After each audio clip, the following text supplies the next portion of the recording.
बच्चों तुम आगे बढ़ो, हमारे साथ है। जय जय जवान, भारत। अरे वो अपना अच्छे फीट गिर के गाड़ने वाला हाँ बहुत फीट गिर गया उससे।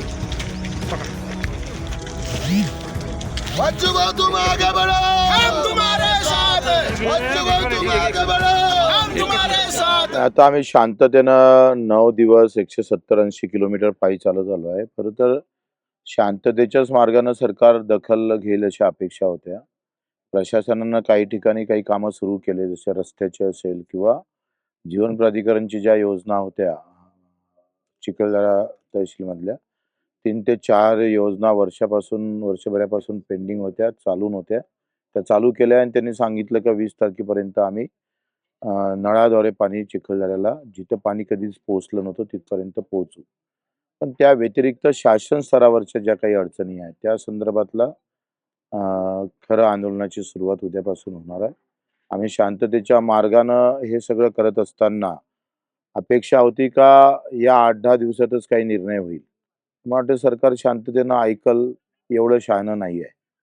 आणि आम्ही एवढे गधे नाही आहे का आंदोलन काही सरकार दखल न घेता आम्ही संपवणार.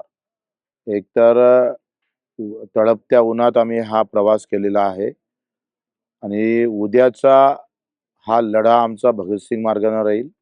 हातात त्रिशूल घेऊन आम्ही तहसीलमध्ये घुसून तांडव नृत्य करू. त्या ताकदीनंच लढू. जे कारण जेवढी तळप, जेवढी तकलीफ मेळघाटातल्या सगळ्या शेतकरी शेतमजुरांना झालं. 77-80 वर्षापर्यंत साधं पाणी भेटू नये, लाईन भेटू नये एवढं दुर्दैव तर हिंदुस्थानात कोणाच्याच नशिबी आलं नसेल. त्यानं उद्या आम्ही एखादं तांडव नृत्य करून एखादं काही वाईटही झालं, पण मेळघाटल्याच्या लोकांपेक्षा जे वाईट झालं त्याच्यापेक्षा काही जास्त वाईट होणार नाही. त्यानं आम्ही त्या तयारीत आहोत. ज्या ताकदीनं लढायचं त्या ताकदीनं आम्ही लढू. जशा पद्धतीनं म्हणजे अतिशय टोकानं लढू. पोलिसांचा मोठा बंदोबस्त पाहायला मिळत. ते दरवेळेसच असतं. तो काही आमच्यासाठी नवीन विषय नाही आहे. पोलीस किती आहे याच्यापेक्षा आम्ही किती मनातून लढतो ते फार महत्त्वाचं आहे. नागपूरचा लढा आम्ही ज्या पद्धतीनं यशस्वी केला होता आणि आज कर्जमाफी सरकारला करावं लागली, त्याच ताकदीनं उद्याचा पण लढा त्याच धर्तीवर होईल. अटीतटीचा सामना होईल उद्या.